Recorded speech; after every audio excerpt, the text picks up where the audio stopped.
the second part of the proceedings with Mr. Nada. Tell us what happened. Well, the proceedings are now done for the day, Scott. They lasted about 45 minutes in total. Walt Nauta was not represented by an attorney who is here licensed in the Southern District of Florida. So the judge actually continued that arraignment for 2 more weeks. So that proceeding is now. Đây là tổng thống Trump ông đang đi ra từ trong tòa án hôm nay ở tiểu bang Florida đó, thì tòa sẽ xác nhận là bây giờ là chưa có, giống như là ông ta chưa có tội trong 37 tội mà bên bộ quan pháp, bộ tư pháp cũng như cơ quan FBI đó, chính phủ liên bang tố cáo ông ta, và ông cũng đi ra bình thường và sẽ hẹn trở lại nữa. Thì theo mình suy nghĩ những cái vụ kiện này thì nó cũng không có đi đến đâu, nên nó gây cái trở ngại cho tổng thống Trump trong cuộc tranh cử thôi, chứ nó kéo dài tới cũng tới cái cuộc bầu cử của 2024 rồi, nó không có.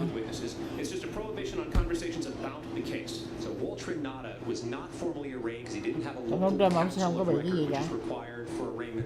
Và cái khó khăn về luật pháp là bên đảng Dân Chủ, đặc biệt là bên ông Joe Biden là sợ tổng thống Trump có thể là tái đắc cử lại 2024 sau khi ông Joe Biden 2020 ông ta làm tổng thống. Nhưng mà bầu cử 2020 của Joe Biden đó, thì quý vị cũng biết là khỏi bàn tới rồi.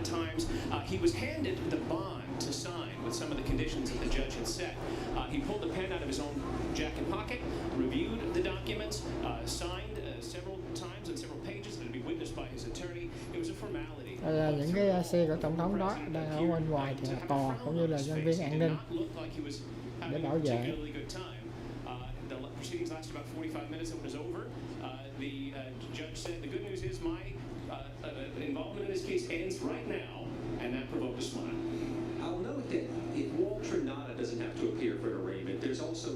Đây là mình đang chuyển từ bên đài CBS.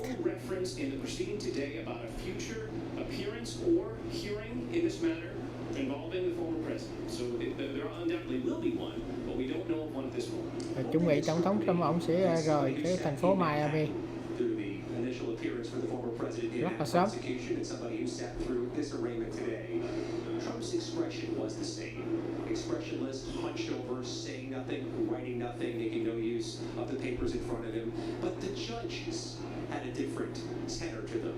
The judge in Manhattan referred Vì tòa này chánh án này cũng là do tổng thống Trump bổ nhiệm á. Nhưng mà cái vụ kiện này dù có thắng hay thua cũng không phải là kết quả của vụ kiện này nha quý vị. Nó sẽ kiện lên tòa trên lại. Thắng thua thì cũng hai bên cũng kiện lên tòa trên. Cái nơi mà quyết định cuối cùng đó là tòa án tối cao pháp viện trên đó, thì tòa án cao pháp viện họ sẽ xem xét hồ sơ lại là cái quyết định sau cùng.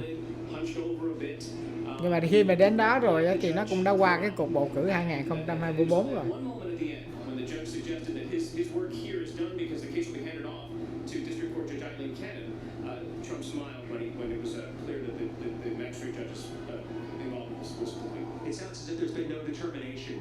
Đây là chỉ cái tòa thấp nhất, cái tòa khu vực thôi.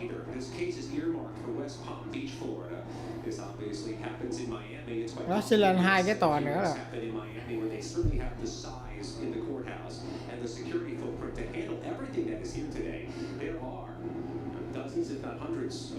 Nó sẽ lên cái tòa kháng án, rồi sau đó sẽ lên cái tòa tối cao pháp viện liên bang Hoa Kỳ luôn.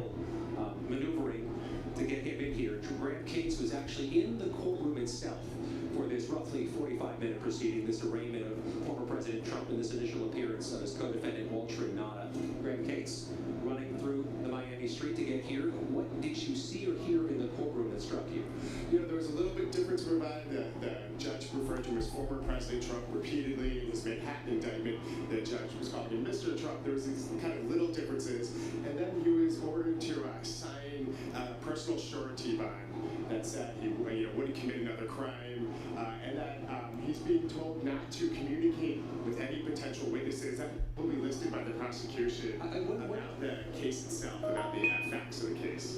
One thing that was mentioned earlier, I want to reaffirm because I had left. trust some of the mainstream media outlets and newspapers to give us the exact detail of Đây là ông the cựu fact. thống đốc của tiểu bang Virginia đó, hồi đó ông cũng bị bên truy tố đó, tội tham nhũng này nọ. Lúc rồi thì ông không có tội, ông này là bên đảng Cộng hòa đó. And so we still don't know a lot of things, like whether Mr. Trump says that he declassified some of that information, whether he really did try to comply with returning documents. We know he did some, but apparently not all of it. Well, authorities in Miami are ramping up security near the federal courthouse where President Donald Trump will surrender to this danger. Every society that's had a serious threat to democracy has gone into it with some denial, with some idea that it can't happen here, including Germany in the early 30s, which was one of the most advanced scientific, graphic design, and cultural societies in the world. And so it's important to cover it, to not shy away from denouncing it, but also to frame it for what it really is. Ruth Ben-Ghiat, we want to thank you for being with us, expert on fascism and authoritarianism, author of Strong Men, Mussolini to the Present.